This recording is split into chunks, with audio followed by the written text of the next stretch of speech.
Good afternoon, ladies and gentlemen, and welcome to another fun episode of Why Bother with your host, John Szablewski, the podcast that didn't need to be made by the host who really didn't want to make it. Today, we have a very special guest because you know that my catchphrase is that I didn't want to make this podcast and that it didn't need to be made. But today, ladies and gentlemen, we have the very special guest, the man who made me go against my better judgment and start broadcasting to you a couple times a week. My best friend, let me have a warm welcome for Adam Kreutinger. Hello, Adam. Hey, how's it going? What an intro. Oh, I'm so happy that you're able to be here today. Look at that product placement right there. Look at that. There's a Kreutinger puppets. You went to the school of mugging, if I remember correctly. So it took me a while to get that joke. It did. My mug has a buffalo on it, but I have to turn it the other way. Oh, I see. It's there you go. Cool. So, how you doing? I'm doing great. How are you doing? Oh, I'm well. I'm well. Happy you're here. So I know what you're thinking. We talk at least like an hour, 4 times a week. What could we possibly have to talk about on my show? And I have no idea. I have nothing prepared. Oh, good. You're really consistent. I could delete the assistant. So, no, why don't we talk a little bit about, and I know that you love how I phrase this question, so you're going to have the opportunity to do it. Tell the world, Adam, how do we know each other? Oh, yes. The perfect opening question for a podcast. It's funny because my brain doesn't really work that way, so I'll probably get it wrong. I'm trying to remember. I want to say I sent you like a Facebook message because we were doing our we as a puppeteer, we me and my buddies, my friends, my wife, we wrote a puppet musical called The Littlest Snow Monster that we did at the Lancaster Opera House years ago. This is like 2013, I think we're talking. Yep. And I opened one day, someone sent me that we were reviewed. And we got the review, and then we were reviewed by this guy named John Szablewski. And it was like, oh, it was a nice review. And I think I want to say I sent you a Facebook message that said like, oh, thanks for the nice review, or can I use this in promotion, or something like that, probably. Yeah, it was something along that line. And actually, if you look right here, we have the review. Oh my gosh. You were prepared. Oh my god. Now I had hair. Look at my hair. I know. And then Zach looks exactly the same. He does. Of course, the puppets look exactly the same. I think that means Zach might be a puppet. He looks exactly the same. So this was it says here January 6, 2014, I submitted this review. So New York Theater Guide doesn't exist anymore. So now it's Buffalo Theater Guide, which I run. And if I come down here, it says here, and this is before I knew you, so I take it all back now. The puppet design by Kreutinger is very impressive. High-quality puppets are used by actors to tell Monty's story in an Avenue Q fashion. This is not your average puppet show. The production, although simple, takes it upon itself to set the bar high with believable puppetry, wholesome storytelling, and morals that everyone can relate to. So there it is. That's what a throwback that is. Yeah, because the show was in 2013 in December because it was like a holiday show. So that makes sense that it would come out in January of 2014. That's great. I remember that. That was great. And I remember it was funny. So this is before I knew who your parents were, because I think I've only met your parents maybe twice since I've known you. Okay. And there was a gentleman sitting right behind me, and he said, "Wow, Adam's hair is really going gray." You see that picture? That was nothing yet. That was nothing yet. I got to pull that back up because it is so funny. At that point, that this is like salt and pepper. This is really starting to be something, and now you're just old.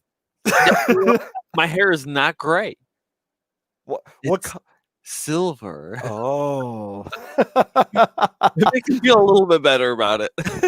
Now while I have this up, let's see. We got a couple. Who else was in the show? So we had Maria, your wife, Matt Krieger, and that's pretty much all I talked about, I think. Oh, Cameron Garrity, Zach Homiser were in it as well. We talked about Zach. Zach would later go on to YouTube fame with his video of the Southwest. Jake Abarella? Maybe. He was the bear. He definitely was. Yeah, I don't like to name drop. But it ran for an hour and 15 minutes, and it also had Mike Randall as the narrator, which oh yeah, that was our little cameo because he did those news interviews of me, and I just asked him. I was like, oh, because I forgot what our first option was for the narration. Oh, we were gonna have Matt Chavez do it. Do you know Matt Chavez? No. Okay, he's another local actor, and we were gonna have him do it. But then last minute, I had the idea of Mike Randall. I was like, well, let's just try it because he probably won't be able to. He's probably busy, but he did it, and it was great. And we've done other projects with Matt Chavez as well, so I didn't feel too bad. But it was so funny too because it's one of those voices everyone locally would recognize. Yep. But not everyone would right away always like I know this voice. Who is that? And it's like a little Easter egg. It's a little bit of Buffalo charm. So we meet during this review that I wrote, and I left it, and there it was. Months go by, so we're talking like now we're in June. Okay. Oh yes. So okay. So let me take it from here. Sure. Yeah, because I think the next time I reached out to you is I said we wanted a cinematographer. Yeah. For the Buffalo 48-hour film project. And I think I remember you saying, well, I've never done it and I have no experience, but I guess if you need somebody, it was like that, wasn't it? I learned early on in my career about having a lot of self-doubt because then people build you up to make you want to do it even more.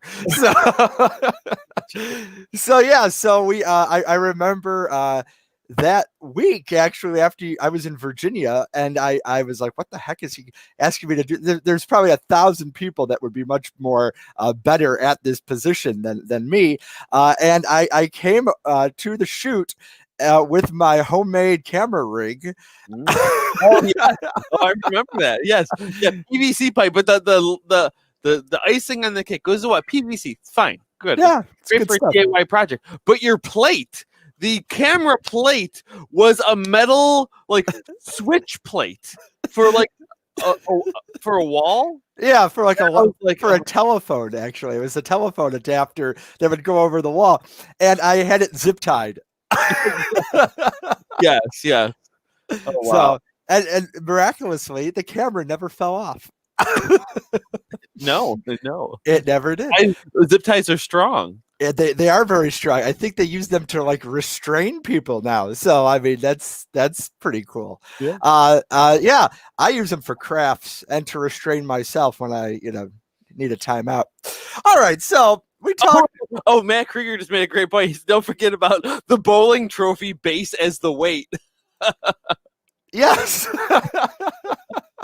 And the best part about this whole thing was that the entire thing cost me like $20 to build because the PVC pipe. You spent too much. I spent way too much.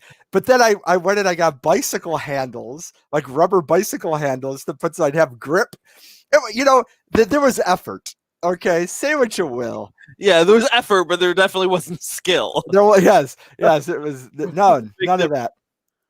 All right, so then some time goes by. So we do White Rabbit. That's the first film we did when we were at the Lockport Palace Theater. And you don't have a clue, do you? Which was the line that we always remember. beat to death. Yes. If It was the only line in the show. Wasn't yeah. it like repeated? Like, oh my gosh. I also remember that I learned a lot about your family because we went over to your brother's house for that shoot, and he was smoking meat in the vestibule in like the mud room, and we thought his house was on fire. Yes. I just saw smoke bellowing out, and I opened the door, and it was a cloud of it. Literally, and it's going to sound like an exaggeration, but literally from the ceiling to the floor, perfectly white. You couldn't see anything at all. I'd never seen anything like it. I was sure his house was burning down. Absolutely sure it was. Oh my gosh! But there was something about that shoot working together. It was a lot of fun. And then the next year, I think we worked on something in between that, but I don't remember. But then the next year we did a film about garbage, and I don't remember, or Dust to Dust, I think it was called. Dust to Dust. And in hindsight, what a dark script. Yeah, that was the biggest problem with all of our scripts, is they were a little bit too much for what it was. For such a short thing, you really just gotta, it was too much. Let's just say that. So what people might not know is that when Future Self Productions, your production team, would do a 48-hour film project, you would incorporate, obviously, puppetry into it, and you would build the puppet within 8 hours, usually. It was like within the night, because we needed it the next morning to start shooting. So you added more stress. So I see why your hair is silver in the course of the time. Yeah. And I remember also we hired a different cinematographer for that one. And you were so hurt by it, even though you kept saying, "Why am I here? I've never done this. I have no experience." And then you're surprised that we brought you back, but just not as that. We Acham Shibli, I think you guys say his last name. He did it, and he went on to do a lot of amazing stuff. He just started a podcast too, which is amazing. Mama's Basement. It's really great. Does he shoot it in his mama's basement? I think he does. Yeah. Oh, that name is suited. Yes, it is. Yeah. It's really great. Really great. So we do that, and then as that goes on, we start working on your master's, your graduate program project. And the funny thing about this is that one second, let me stop this. Is that this was filmed outside in the dead of winter, in your garage, and it was probably 5,000 below zero. I remember freezing like no tomorrow. And again, this was Arlo's art show. So why don't we talk a little bit about what your goal was for this project? Sure. Yeah. For this, I was doing, I was going for my master's in art education, and I needed to create essentially a research project about art education. So what I started to study was the effect of television on kids, which there's a long history of that. Of course, Joan Gans Cooney was the founder of that, essentially, with Sesame Street and creating that project. It was a big research project for her too, is can kids learn from television? So I wasn't trying to prove that, because that had clearly already been proven, but more so what I was trying to do is trying to create something that could be really engage kids to not necessarily watch the show, but really inspire them to take what they did from the show and actually hands-on create something after, to actually be inspired to do that. So that was, I was studying all types of research and literature on that, and part of my project was to do like my own little test study of creating an episode of what I had in my head, and then screening it to kids, and then doing my whole report on it. So yeah, and that was the first episode. We recorded it like the second week of January in Buffalo in my garage. Even though it was super cold, it got pretty, things got heated in there a couple times, but it was quite an experience. And, if I don't know if I've released the whole episode on YouTube, but I don't think as segments I did it, not as one full piece. Yeah. And it's fine. It's definitely, without a doubt, it's not something where I'm like, wow, this is a masterpiece. But it's like, it was definitely a full episode. It was definitely a little rough around the edges, but it was, that's what you got to kind of do. You kind of got to get it out. So you can only anticipate so many of the obstacles you're going to have, that you just kind of have to do it. And even though it was my final, it was a rough draft as far as what that show could have been. Mm-hmm. Definitely. And I remember that there were some really awesome elements. So not only did you have a hands-on element where students would be able to watch you create Arlo create a project, and then they could do it, and there was downloadable items that they could take off the website. But there was also an element where we got to interview a real artist, and the first artist, and I remember going with you to meet Tom Asklar, and was just really blown away by the caliber of his work and his subject matter. So you want to talk a little bit about that? Yeah, Thomas Paul Asklar is remarkable. He's my mentor as an art teacher. I student taught with him, and before I even student taught with him, I had been working with him as volunteering at his art club after school for years and years, all through high school. And so we got to know each other really well. And then, I was just always inspired by him because he was an art teacher that actually made art. And one thing I talk about a lot is how over the course of my undergraduate, I had to do tons of observations of art teachers. And one thing I always asked the art teacher at the school was, do you still make your own art? And none of them did, except for Tom. And clearly, I didn't meet every single art teacher in Western New York. So I'm sure there's some, but every school that I went to, it was the same kind of excuses, like, oh, I don't have time, or I will after I retire, or I make art all day. It's the last thing I want to do when I get home because it's part of my job. And to me, in order to be, artists don't want to make art. They have to make art. Yeah, it's a release. It's like breathing in a way.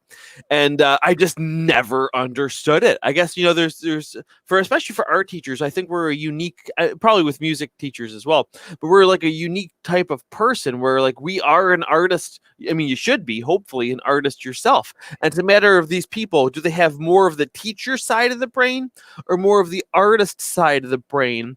And the thing is, you have to have both, because I've met people that are only artist side and they really shouldn't be teaching too. I think it should be pretty equal, or if anything, just a hair over with artist, because what you really want to do, I think, especially as a art or music teacher, is inspire your kids, and you're more likely to do that as a practicing artist. Of course, because then you're able to engage in the conversation and lead by example, that you participate in the community, in the art world, and that is a great that's a great thing to say. So the really awesome thing about this episode of Arlo's Art Show is that we were featuring Tom Asklar, and he paints these gigantic does he use oil? Is it oil or is it acrylic? I don't remember. I think he uses both, depending on what he's doing. Yeah. These huge. I think he's mostly acrylic, actually. Mostly acrylic. Huge paintings of different angles of Niagara Falls that you wouldn't typically think about. And I remember he was working on one while we were there. He called The Brink, and I'll never forget this. And he was putting on those little touches, and he had the smallest, finest paintbrush. Like I don't even own one that is that tiny, and he was getting in there. So that was really, really awesome to see the caliber of work, and to also see somebody who could work 7 hours a day with children and then still have energy in their free time to go and still create. So not only that, but especially for a guy who, he's not your average teacher. When he's teaching, it is high energy and high involvement. He's definitely not one of those teachers phoning it in. So even the caliber of teacher that he is during the day, and to still do that, really is remarkable. And one thing, because I got off track when I was answering your question about Tom's art. Yeah, I mean, he's doing these humongous. I mean, he does all types of scale. He does do some smaller stuff too, but I think in his preference, he's doing these humongous paintings of Niagara Falls. And like you said, and that's kind of been I mean, he does do other stuff too, but he is kind of the Niagara Falls painting guy, especially in this area.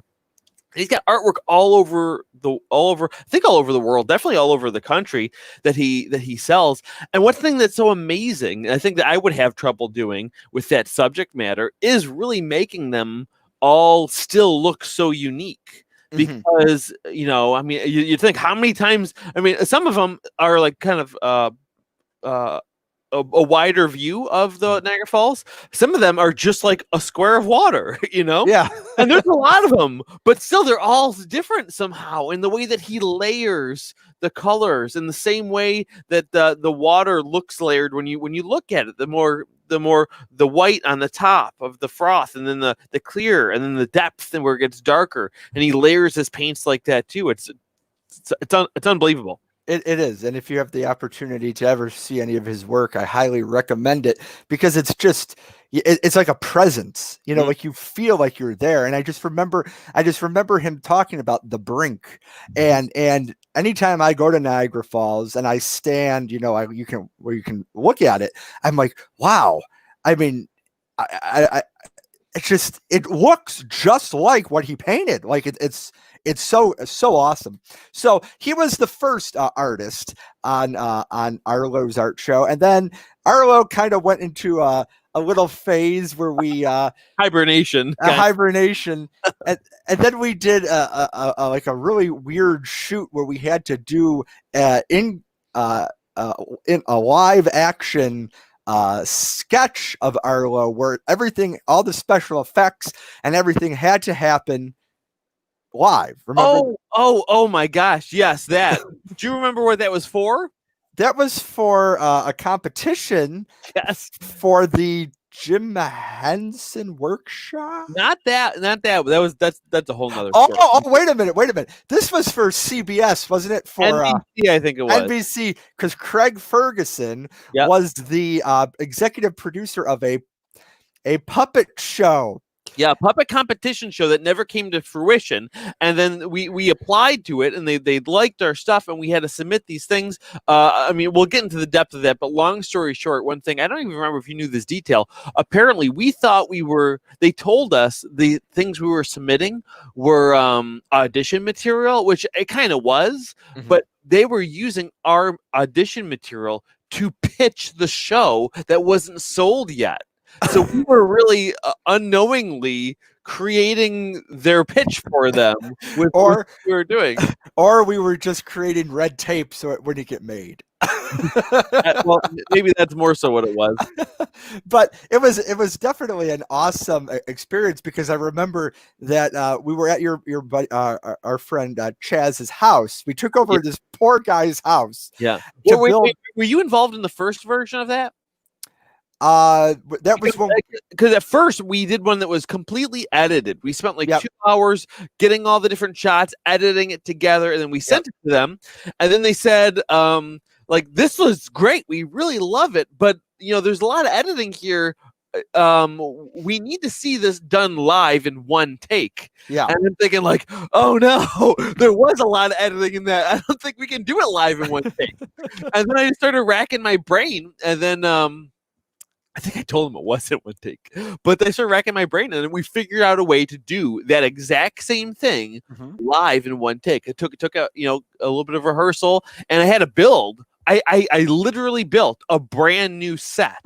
Yes, just for this, not just the set too, but because each time there was paint thrown to the canvas, that was a different take, and we just took a spoon off camera and threw it. You can't do that. So I had to build these special rigs with these syringes that you press at the right time, right when he does the move. And it was, oh my gosh, it was really crazy. Actually, one day I want to release that stuff. I got to release that stuff one day, because I think people get a kick out of it. It was definitely, and if I remember correctly, the set in your garage, the big Arlo set it's the only thing keeping the garage standing. But the big one, was, it was like almost like a TV studio size, so a camera could move in and all that. When we moved it over to Chaz's, it was a miniature set of that, and I remember like there were all this choreography we had to do because I had to help spray the paint, and then I had to run over and be a banana, and then I was helping with a cannon, and it was like, and the whole thing was like maybe 3 minutes. I don't even think it was 3 minutes long. Oh yeah, yeah. It was super short. It was definitely, like you said, heavy choreography, a lot of dancing around because you were over there doing a banana at one point. Matt, I couldn't believe Matt with his timing with the paints, because it was really, I mean, it sounds like trivial, but it was really probably the most important element. And I couldn't believe that he'd nail it every single time. I'm flopping around with the puppets and stuff, and he's you can always count on him. But see, I don't think the set was that. I mean, it's definitely a little bit smaller because travel. But the whole thing was, I mean, I wish we could have done that at my house, but we had to go all the way to West Falls to Chaz's studio just because he was the only one that we knew that had the ceiling space, because it was all a raised set. Otherwise, we would have done it in my house. Or I think we refused my garage at that point. I think we had enough. We needed heat. We were not working in the cold. Well, were you part of the next one we did too? Because they made us do another one. No, so I was in a play at that point. Okay. And I the time you were doing it. You know where we shot that one? Don Miller Hall. Oh, St. Amelia. I texted Jim. I'm like, "Hey Jim, can we shoot something on the weekend or something in there?" He's like, "Oh, sure." It's like, "Don't make it." So then we went to one more thing. We're going to talk about 2 more film projects, and then we're going to move on. Then we did a book or a film about a monster that got shipped to a house and ate itself out of the box.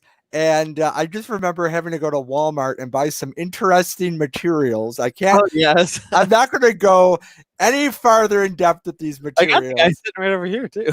But it was a very bizarre purchase we had to get at Walmart. And then it was more for the combination, though, wasn't it? It was that what you're saying combined with like batteries or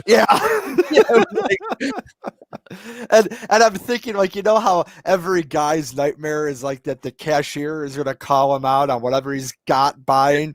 I was like, I can't even, I had to walk away. I couldn't even be involved. And then the final year that we worked on the 48 hour, we did the best worst day ever. Oh my gosh, yeah. Yikes. Yeah. Hands down. I mean, we went out with a bang. We did. And it was our worst one that we coincidentally got the most awards for. We got like audience favorite and like best best use of prop or best music or all these weird things. I was just like, oh my God. I was sinking in my seat when it was playing. And oh my gosh, it was just awful. I mean, some people are out there right now, filmmakers, and they're like, I would love to win best use of prop. But we had done it like 4 times. Yeah. Like, I think we got to move on. All right, so let's talk a little bit about you. So everybody knows your work, and everybody knows some of your claim to fame. So we're going to touch a little bit about that in a couple minutes, but I want to talk about you. So you are one of many siblings. Yes. How many siblings do you have? I am one of 9. I'm one of 9. One of 9. And the really awesome thing here that I'm going to pull up is this is your family right here. Wow. That's a lot of people. So are you you're not the oldest though, right? No, I'm just the tallest and the smartest. Well, and so humble. So, the tallest and the smartest. Very good. So let's talk a little bit about that. So everybody knows you as the artistic, puppeteer, puppet builder. You do a lot of stuff with theater. You're an art teacher. Does creativity run through your family, or are you like the black sheep? Oh no, absolutely. Yeah, it's It's very ingrained in my family in a lot of ways. Everyone is very artistic in some way, starting with, my parents. My mom did a lot of art as well, and she went to school for art for one semester, and then she was pregnant for the next 30 years. But other pretty much, right? But no, she was amazing. I mean, she was drawing stuff. She had some like books that she wanted to illustrate. She would do illustrations for it, and she was super creative, especially in something. So she was good at art in the traditional sense, but also even just artistic with other things that she did, like her baking. She always wanted to at some point start like open up a bakery, and her cakes and stuff. The decorating was like remarkable. It was so cute, and everyone loved it. And my dad, I don't think he thinks of himself as an artist, but he's definitely got that side of the brain. He's an engineer, so he'd always be doing like technical drawings. Mm-hmm. Which again, I think a lot of people that have that side of the brain don't think of that as an art, even though they're putting pencil to paper. And now a lot of it's digital as well, using SolidWorks and programs like that. But again, even you look at artists that are sculpting now, they're doing it all in ZBrush, and it's all. That's just the technology is changing. He's definitely always had a very artistic and analytical mind. And again, my siblings, like probably my older brother Bill. He would probably consider himself the least, but one thing he's always creative is kind of storytelling. He's taken it a little bit too far. I think he's starting to believe some of it, but he was always a writer. He was always writing things, and at some point he was actually writing stories and whatnot as well. And same thing with my brother Joe. All of my sisters are really great at drawing. Like really, really great, amazing, better than I am and would probably ever be, and of course painting, and they do some photography and stuff as well. My second youngest brother Johnny, amazing at art as well. Always loved drawing. Would design his own superheroes and whatnot. And Ed is an artist. He just turned 18. He's part of the COVID 2020 graduating class. And he his art is his video editing now. He's really gotten into it. He's trying to make it as a YouTuber, and he's doing some interesting stuff. So mostly Minecraft gameplay stuff and reviews, but I'm sure he's going to start expanding it out. It's Ed is his. It's like EDHH or something. Ed. So that's neat. So you got a great family. So why is it then that you decided one day, I want to be an art teacher? Oh yeah, where did that come from? Well, I always wanted to do that. Like literally since I was in like 5th grade is kind of when I decided. I think I was telling someone else's story.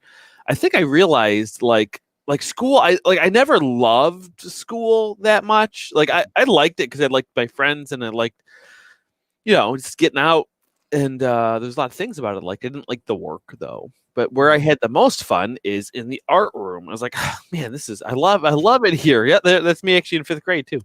I was like, I love it here. I was like, man, I'm like, that art teacher, that must be like the best job ever. I could literally do this forever if I wanted to, if I do that. That's part of it too. And to be honest, like my art experiences growing up weren't very memorable in any sense of an inspiration to make me an art teacher. That was my 8th grade final project in art. It was actually technically a team project, but I did a lot of the heavy lifting. A big paper mache Yoda, which is kind of a good connection to the project I'm finishing right now, which is this baby Yoda puppet that I'm working on. No, but anyway, I was actually kind of inspired by the lack of inspiration I saw from many of the teachers that I've had growing up in art. I would say, and again, I'm not saying any of them were bad teachers or anything, but it seemed like a lot of people that I saw were just kind of going through the motions. And again, and with something like art, like I guess again, this is not true what I'm going to say, but what I would imagine, like I could imagine getting bored of math. I could imagine getting bored of writing, but how could you get bored of art, especially as being one of the art kids.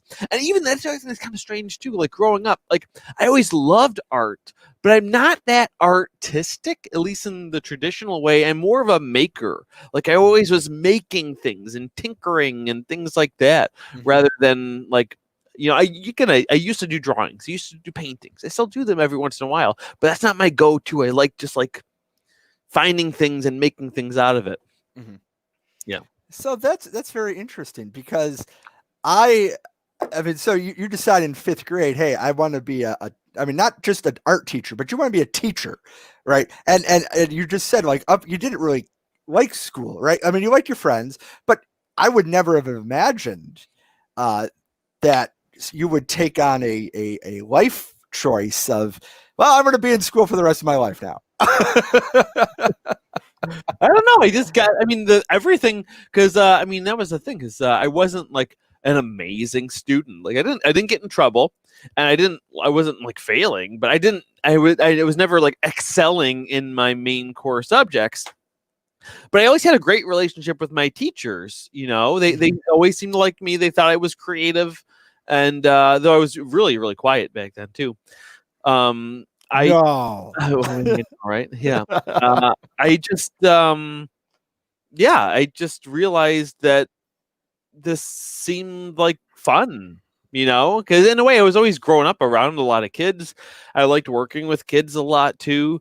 Because again, even at like 5th grade, I had all these super young siblings and stuff. Mm-hmm. So I was taken care of and whatnot. And I just always connected with it. And it just seemed like, what else am I going to do? Right? Like, what am I going to do? I can think of it. Nothing else really inspired me to or interested me. For half a second, I thought about getting into like the restaurant, opening a restaurant or something. But that was short-lived, and I'm really glad that didn't happen. Yeah, ooh, it's not. I think about, because if you were to ask me like 4 years, so okay, let's see, 2016, I had a conversation with you on the telephone.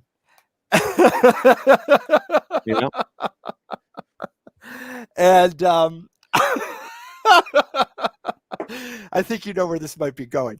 And so this is like May of 2016.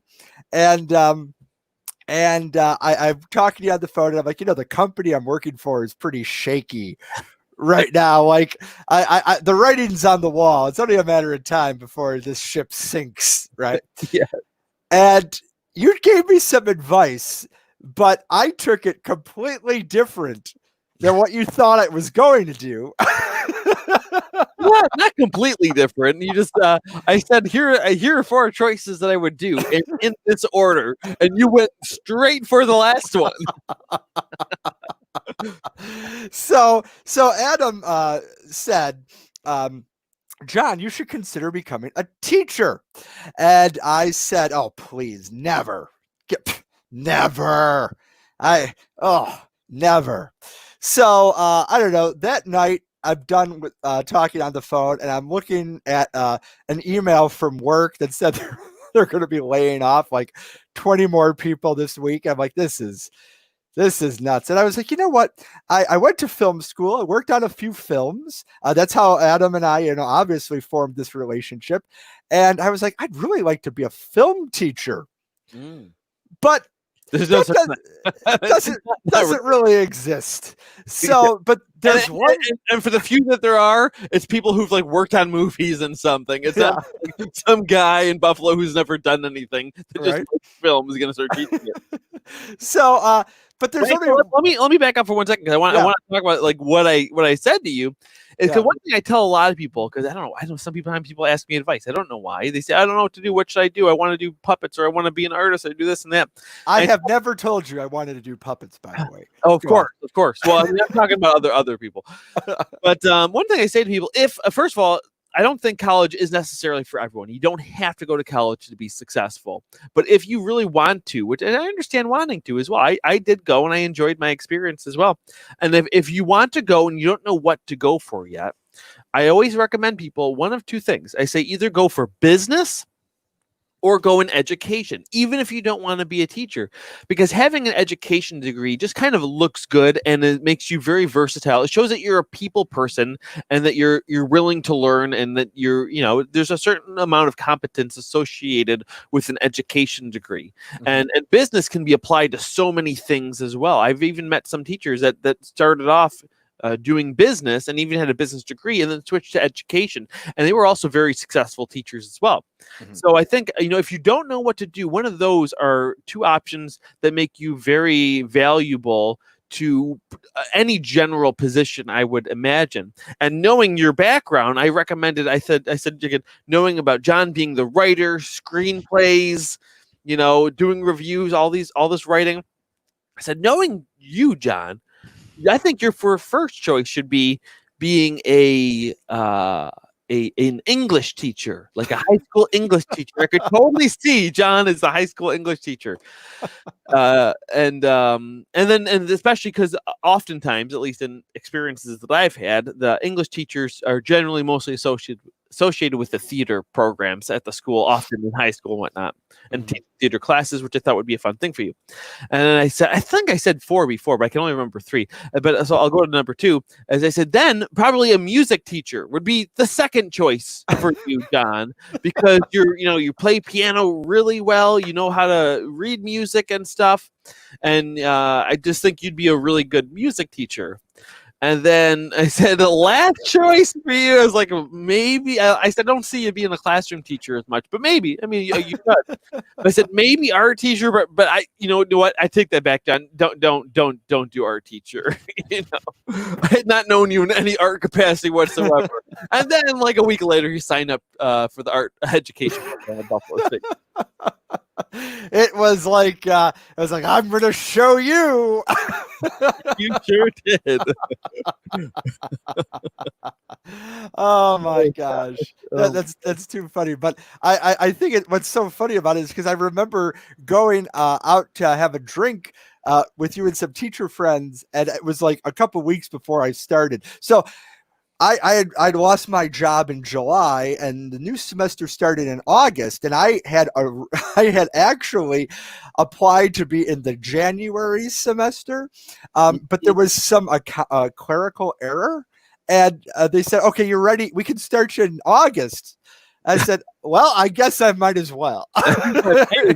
Yeah, I mean, I'll tell you one thing. I couldn't believe how quickly your trajectory of your career was from us sitting at Spot Coffee to 2 years later. You were not only graduated but had a job.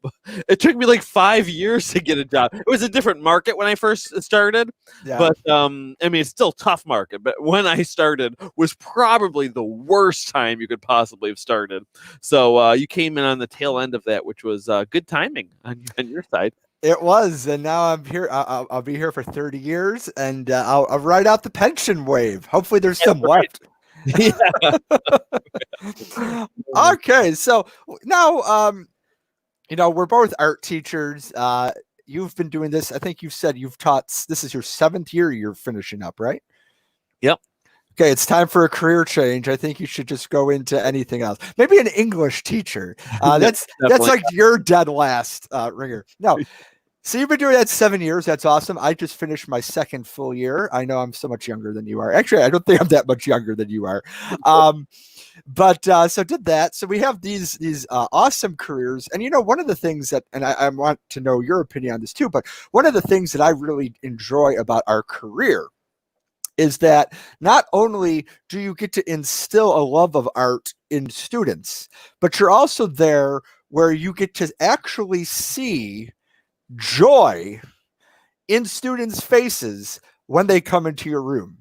I'm not necessarily sure if many math teachers see joy when those are the ones you got to worry about. Those are the like, oh boy, we're gonna do some logarithms today. I don't know if that's the case. Now, I'm nothing against math teachers, but I think one of the awesome things about being an art teacher is that there's joy. You see happiness. You see kids enjoy what they're doing, and they're proud of the product that they create in your class. At the end of it, they're like, I did this. And even if they never go into art, because most people will never go into art, but this is just to show an enjoyment and appreciation, to get people to support art, because if we don't teach to support it, or we don't teach that appreciation, or we don't advocate for it, it won't exist. So I think that's one of my favorite things about being an art educator. What's yours? Oh, one of my favorite things. Oh, geez.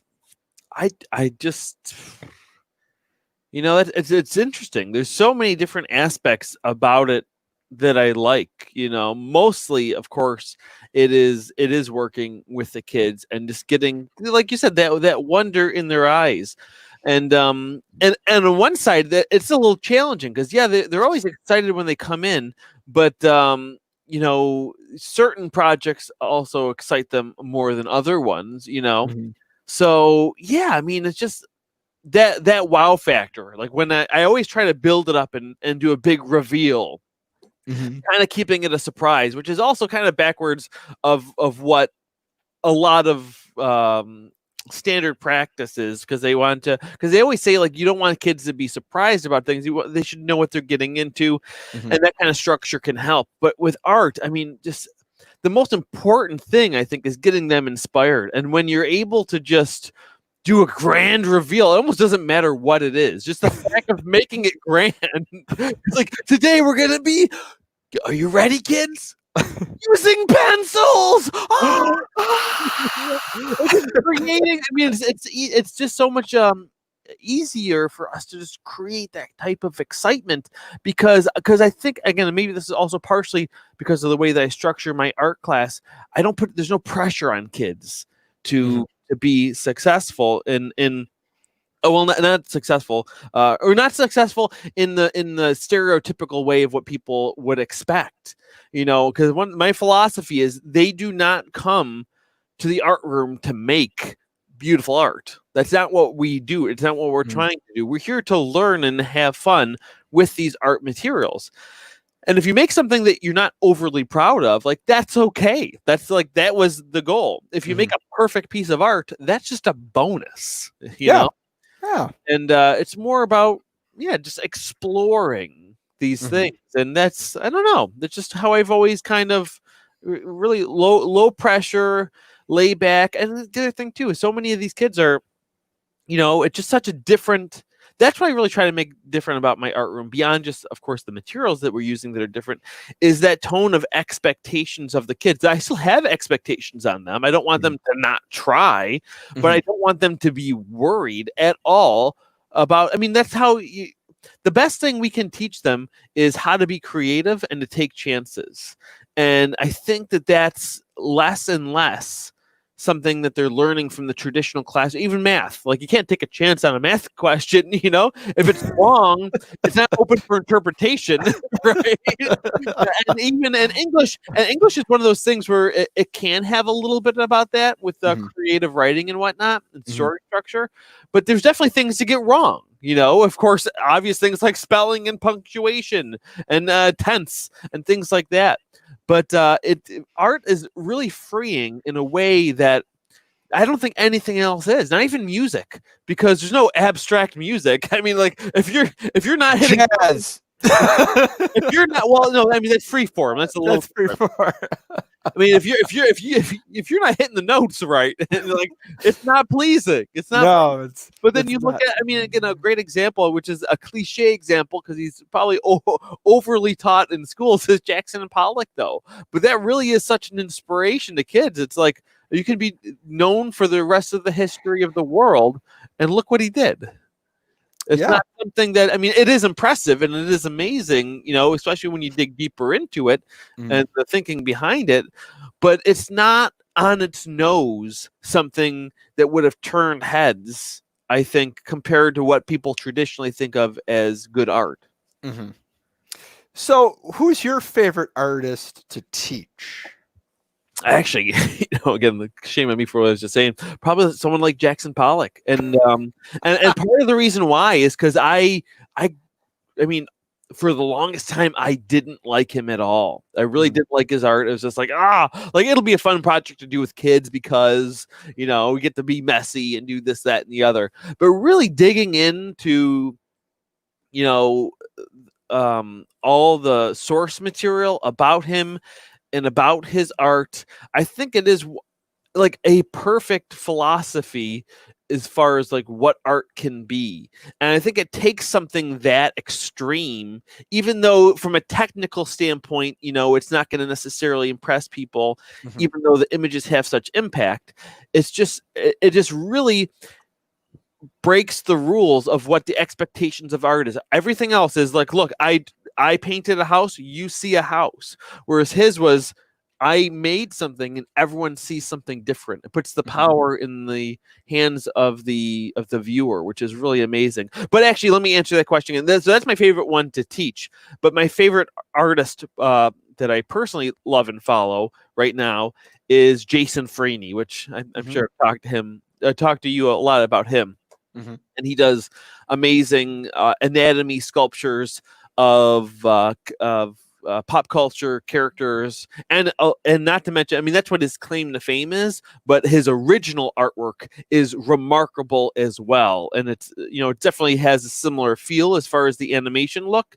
And actually, I have one of his original pieces too, and I actually bought it back in October, and it's still in the box. I want to do like an unboxing, but I just like have an anxiety about opening it. And like, if he ever like heard this, he'd be like, what? Why didn't he open it yet?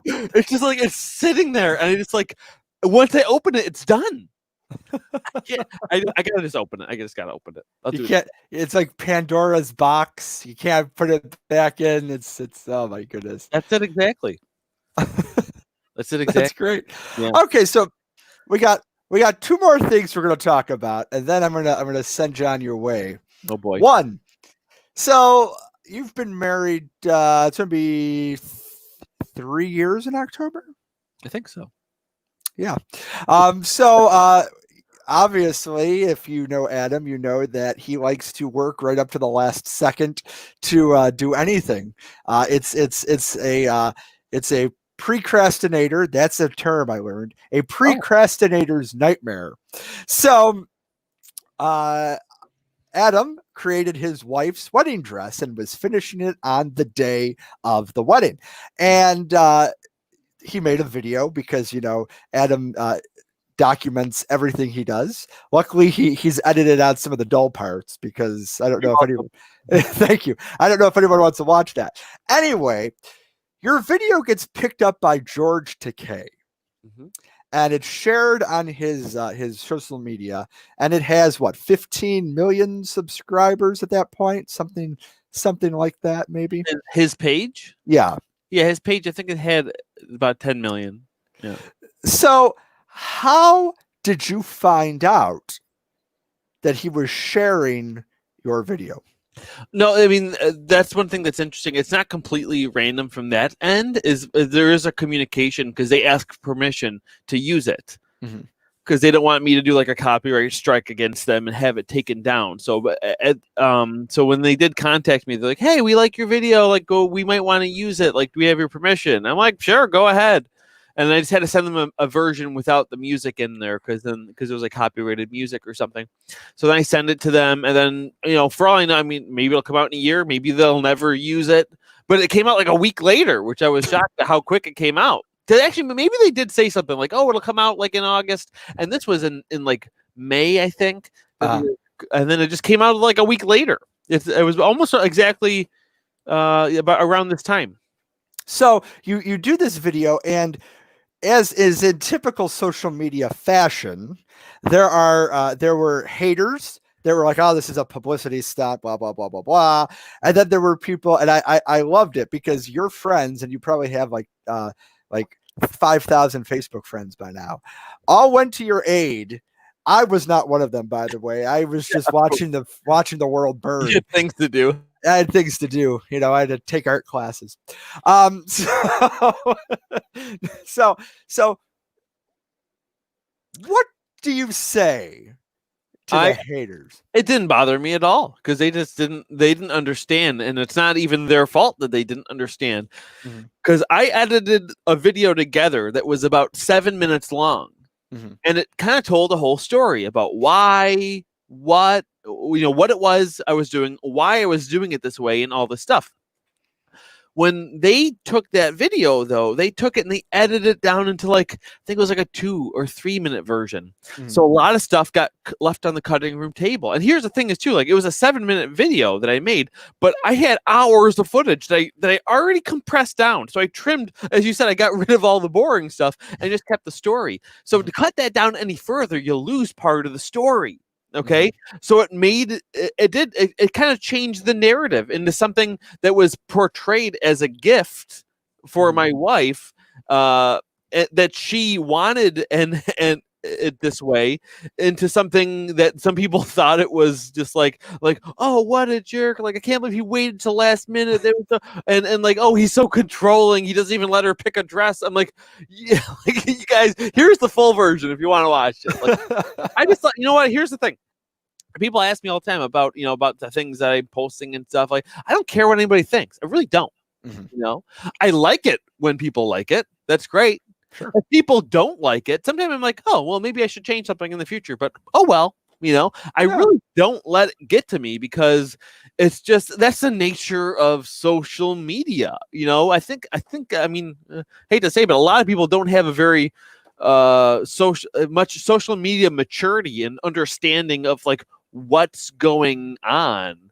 And it's just like, I mean, like, of course these people are saying things that aren't nice because they don't know the story. I also think that even if they don't know the story, people are they're just so you're right too, but we're giving them ammo by not telling them the story. You're really giving them ammo. And especially, I mean, like, I think I checked it like a couple of months ago because every once in a while he reshares it again. And also, here's things. That's why people are probably like, oh, Adam's posting that video again.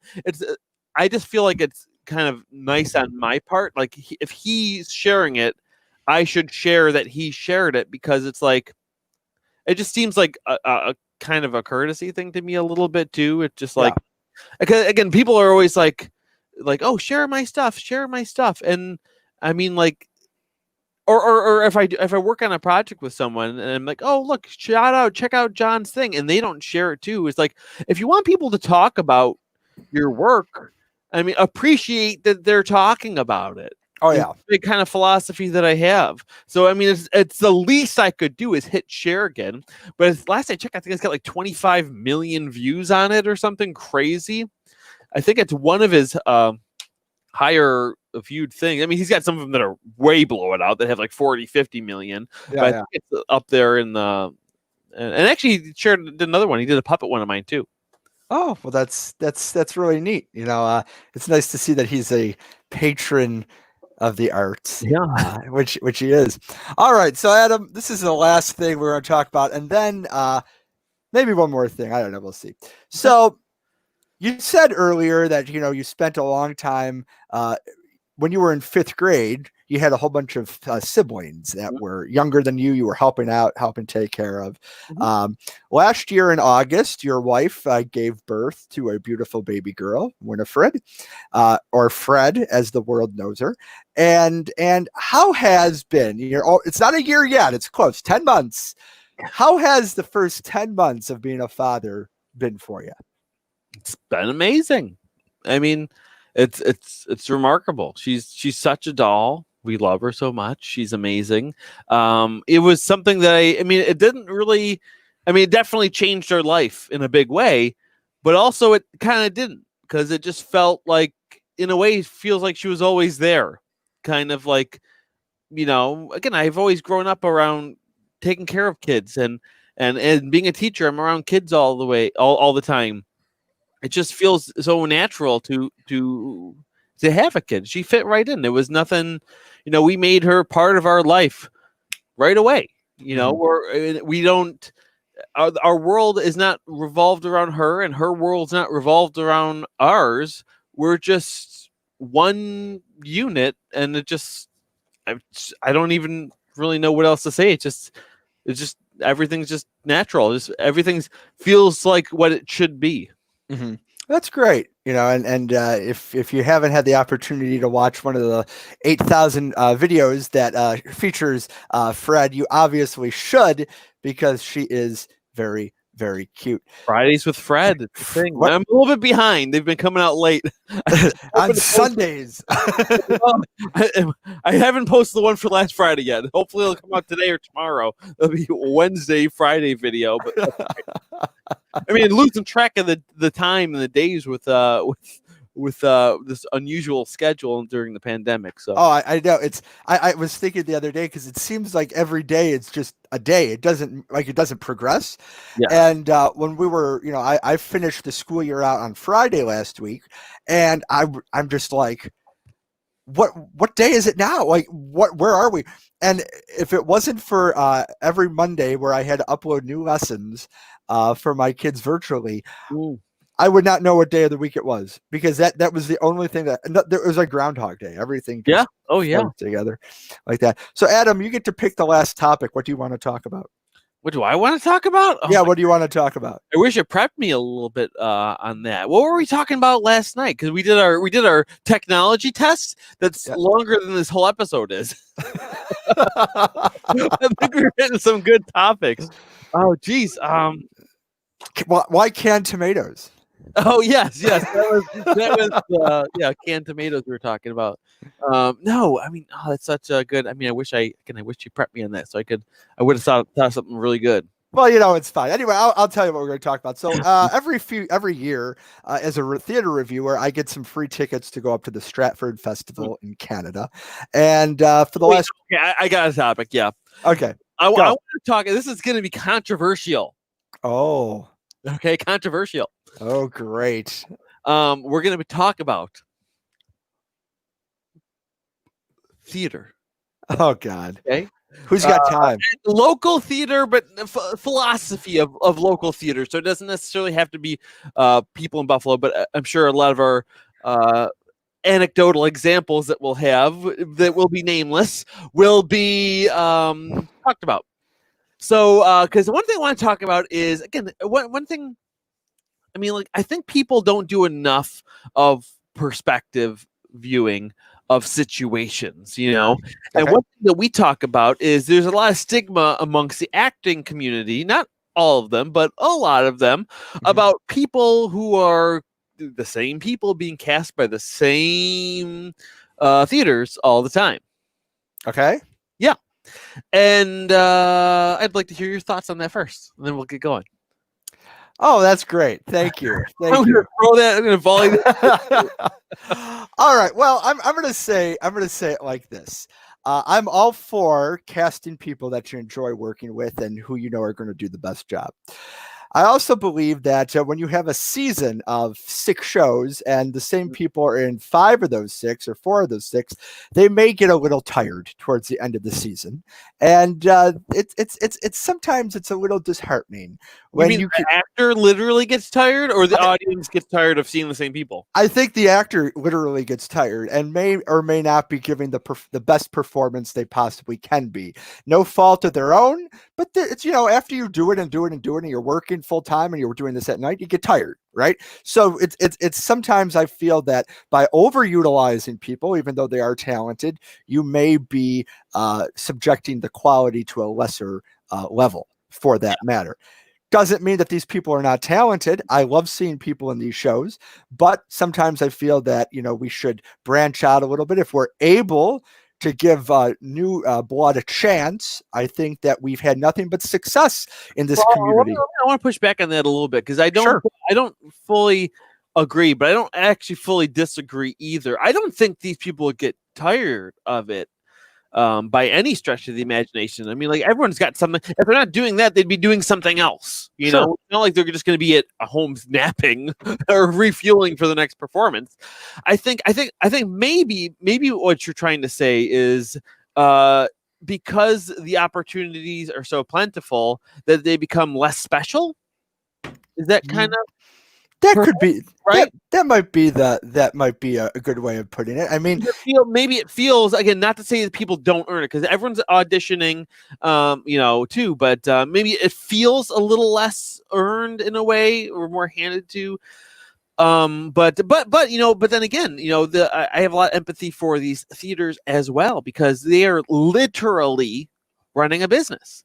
mm-hmm. And you want, in a business, you want to get rid of as much risk as you can. Sure. And using somebody brand new is a risk, because who knows, that maybe this person doesn't value the rehearsal time as much as other people, and we'll be waiting for them.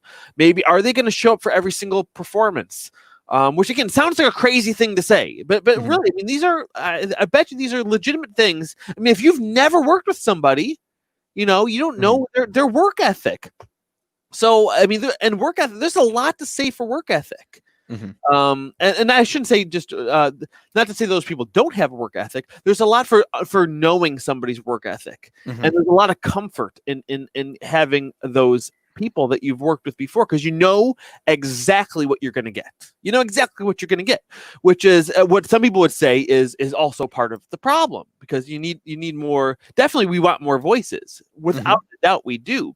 But again, I see frustration from performers, but I have a lot of empathy for the people running these programs, because, like you said, if you're running 6 shows in a season too, it's like, you don't want to be worried about the casting. And like you said, having one person that's in 5 of them, I mean, that is actually probably very helpful to the production side of things, because that person's in the loop from the beginning and knows the space well. You don't have to worry about, that's the thing is too, like anytime you bring in somebody new, you have to train your people, right? Sure.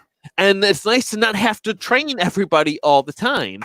Again, not that it sounds like I think it sounds like I'm too much on that side of it too, but I think I'm just leaning toward that side of the empathy for them, because of how often I hear that getting bashed. And not to say, I mean, both sides, there needs to be more understanding, I think, from performing side, and there needs to be more risk taking on the side of the venues. I agree with the risk. I'm going to give you a few examples of when risks worked. Back in 1988-89, there was a meeting at NBC with a young up-and-coming comedian who had no television experience named Jerry Seinfeld. We took a risk. We took a chance. And Seinfeld is probably the best written sitcom of all time from that chance. Yeah. What I'm going to say, though, is then he became the guy. Yeah. And that blocked out opportunities for more new people for a long time, because he was the guy. But he never went back to television after that. So. But how long was his show on? 9 years. 9 years. I mean, there's 9 years that no one else can do a show in that time. Cheers was doing great. Frasier was doing I know. In that slot, though. In that slot. That's what I'm saying. Anytime you have somebody getting something, that means other people can't have it. If there's only one spot, and that spot was filled, Sure. So, again, I see what you're saying. And again, but that's what happens with a lot of these theaters too. Well, they get that new person, and then great, phew, we took a chance that worked out. Now let's milk it. Let's use this person for the next 10 years for everything too. So that's what I mean. There seems to be these types of Well, let's say this: Seinfeld was on one channel, NBC. We have 30 channels in Buffalo. And there are sometimes Seinfeld is on 28 of those 30 channels. Just putting that out there. Again, the movie industry does the same thing. Sure. Movies aren't looking for the next big thing. No, they want to pick the actor that's already the big thing. If you win it, not just for the difference is, compared to local theater, is in the movies it's name recognition, where in local theater it's not name recognition. It's just that comfort of knowing the expectations of what you're going to get, and you're going to get a safe product. You're going to be happy with it. You're not going to be disappointed if you have this person. Could you use somebody else who might be a little bit better, but you don't know, there's some risk involved because you haven't worked with them before. So that's that security versus name recognition. But that also goes both ways too. Yeah. I think that the empathy that you show for the venue is fair. However, I would challenge that in saying that the public might like some fresh faces from now and then again. But the public also loves seeing like, oh wow, that's so cool to see him play such a different character, because I see them, they did this type of character in this show and now they're in this one. It's like a Where's Waldo type thing too. But you're right. I'm sure they get like seeing new as well. I mean, there's got to be some give and take. Everyone needs to do better. Yes. Again, I think performers need to have more empathy, and the venues have to take more chances. A calculated risk, because especially going into a recession, and not just a normal recession, a recession that literally is the antithesis of groups of people to watch a performance. They have to be extra careful now. They cannot afford a flop. Well, okay. First of all, this SAT language that we're using out here, and wow. Secondly, I think that these venues are going to find that it's important to have that calculated risk, yes, but then they're going to have to figure out ways to maintain a business.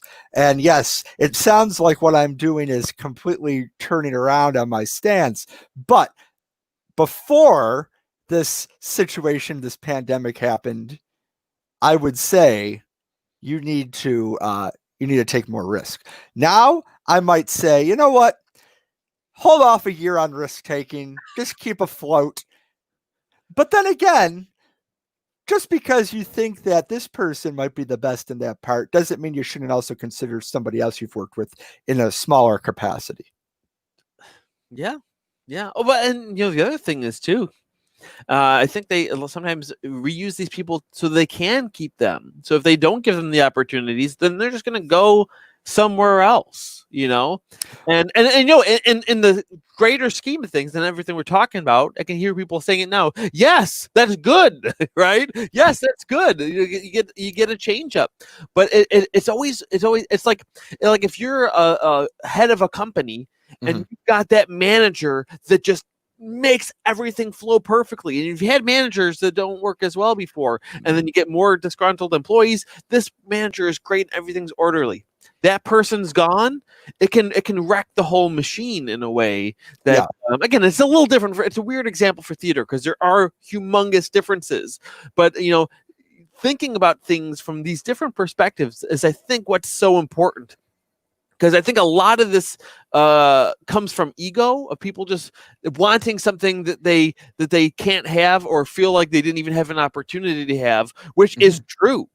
Mm-hmm. It's true. A lot of the time it's true. But again, there's one part. And I think a lot of people blame the other actors sometimes too. It's like you don't hire yourself, on one side. So I don't know. There's just got to be more empathy all the way around. Sure. I think that was a great topic. What else do you want to talk about?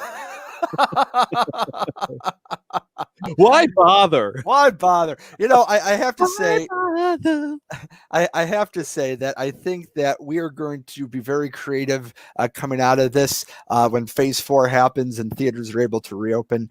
And I'm interested in seeing the changes that come to, maybe we'll find better the experience for everybody. And maybe we have to, alter our programming just a little bit to survive in this sense, but we find that by doing something different than we thought in the past, it's actually beneficial. So I'm interested in seeing that.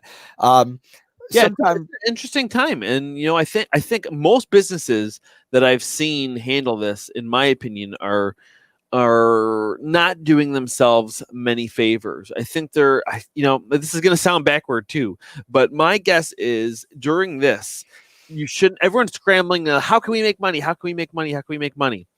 And it makes sense. And what I'm going to say sounds scary and says easy to say, right? But like, I think I would, if I had a company, whatever it is, whether it's theater, whether it's something else, a camp, whatever, I would use this year as a marketing year.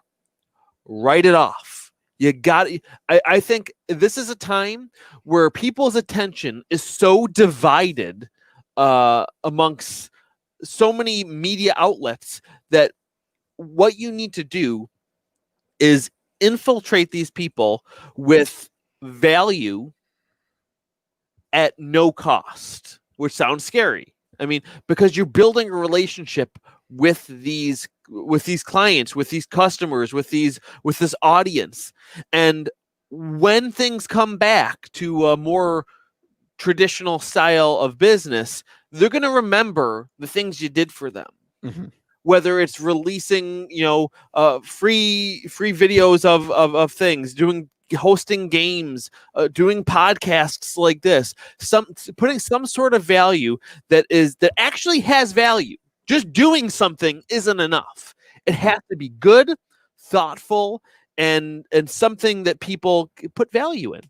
And think now's the time to give it away, and people will come back to. They will choose you later when things open up.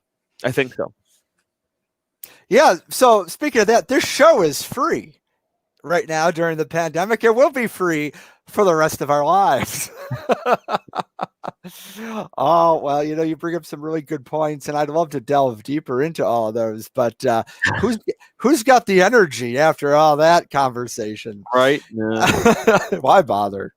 Yeah, I didn't really finish that whole thought, but that's all right. Yeah, why bother? Was there more?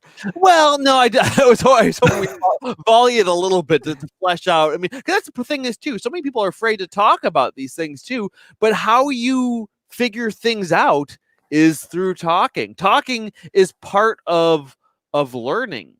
By saying things out loud to you, I'm working through these ideas in a way that I wouldn't necessarily be able to just thinking about it myself. I would not to say it's impossible and you shouldn't think about it, but doing a little bit of volley with people, the counterpoint. I mean, that's how you learn. Yeah, it's good to talk and understand people's opinions and understand where their thought processes are. But I think we also need to be open to listening because we don't listen to understand, we listen to respond. And I think that as a society, we need to really take a few seconds to just listen to what people are saying. And not be so quick to respond, because that's where people start to ruin relationships when they don't really understand why people think the way they do. You never know where somebody came from. You don't know what they're going through. You don't know why they think the way they do, but you should also really make it an opportunity to talk to them. And you know what? You can still be friends with people even if you don't agree. I disagree with that, John.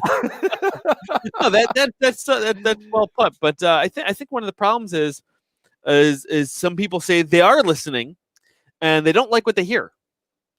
But the hard thing is, like, yes, we all need to listen more, but also when you put something out there for someone to listen to, just try to be. I don't want to tell people to be careful, because it's like that makes people not want to put something out there. You don't want to tiptoe overly about what. Obviously, be respectful and stuff, but I don't want people shouldn't be afraid to speak so much, I think. And it's just, it's just such a tough time. I mean, if you're going to put something out there for people to listen to, try to really put it in a way that's not overly provocative, that it's going to elicit a reaction from somebody rather than a thoughtful response. You want responses, not reactions. Kind of like what you were saying, right? Yes, because the first rule of improv, going back to theater, yes and. Okay, you take what somebody gives you, you move with it. You have to be able to listen, to evaluate, to analyze what they're saying, and then respond. That is the that is how we as a society will grow, and that is how we as a society will be able to mend fences, and that is an opportunity to start a conversation. And you know what else? Yeah. Just think about what you post or say being published on the front page of the New York Times. That's a newspaper. Here's what I tell everyone. And your boss and your grandma are going to read it. Yes. And your grandma, right? So if they would be like shaken up about what you're typing, maybe we shouldn't hit submit or share. Well, you haven't met my grandma. No, but I like what you're saying. Yes, and I think that's a big part of it. But I think what people might push back on is there are things that just have to be a no. They just have to be a no. So what I'd say is, if something has to be a no, in the same way you say yes and, it'd be no but. Like that's not that, but maybe essentially what we want are more options. I want euros from Arby's. Euros from Arby's? That's an option I want. You want a can of tomato sauce. There are differences, but we could still be okay. You lost me. I lost myself. We lost the audience. We've only had 2 people watching for the last hour anyway. So it's good. But hi, Mom and Dad. All right. So Adam, thank you very much for being my guest. And look, and this month's sponsor of Why Bother. Yeah. So it was great talking with you, and I hope that you enjoyed. Yeah, and for people who don't know, to be a sponsor, you contact John directly, and you can be a sponsor for as little as $24.99 a month. And that can go on indefinitely if you want to be a sponsor. The business I've gotten. Both of those people have emailed me. They've bought patterns. They have fuzzy stuff now. It's great. So you can definitely check out Adam's website at adamkrutinger.com or his puppet website, KrutingerPuppets.com. He also has a few podcasts that you can download in the App Store, which is Puppeteers Podcast, as well as Maker Chat Live, which has usually about 2 or 3 episodes every week. And on to the next project. What's that all about? That's another podcast that's a weekly podcast that we release usually every Monday, depending on the production end of it. Me and my buddy Brian Miller. It's more of like philosophy and business chat type things. We're solving the world. We're curing the world's problems 1 episode at a time. Oh my gosh. Well, that I've already got one cure, and that's more cowbell. All right. Well, thank you very much, Adam. It was a pleasure talking with you today. And I forgot. I had some pictures here that we have to show real quick. Oh boy. So this is us at Hamilton. Look at that quality right there. That is pixelated and blurry. This is us at the Poked Yoke. Oh, look at that awful haircut. That was one of the lowest moments of my life, deciding to cut my hair like that. I think this is when we went to Toronto to get the fabric for Maria's dress. Yeah, I think was it? It might have been. I think so. Oh yeah, it was about that time. Look at my hair looks like a gray emoji poop. I don't know why I have this. Oh, that actually makes my hair look much better. I don't know why you have that in there either. You actually helped me put that on my head when I did the Julia Child character. Oh. This is us when we took over a Wegmans and the J-Way commercial. The J-Way commercial. And this is us at the 48-hour film project where we didn't get selected because we didn't get there on time. Was that the one where we got? Was that the one where we were actually late, or we got? It was a bogus thing. It was a bogus thing. Yeah, it was bogus because the address they gave us was wrong.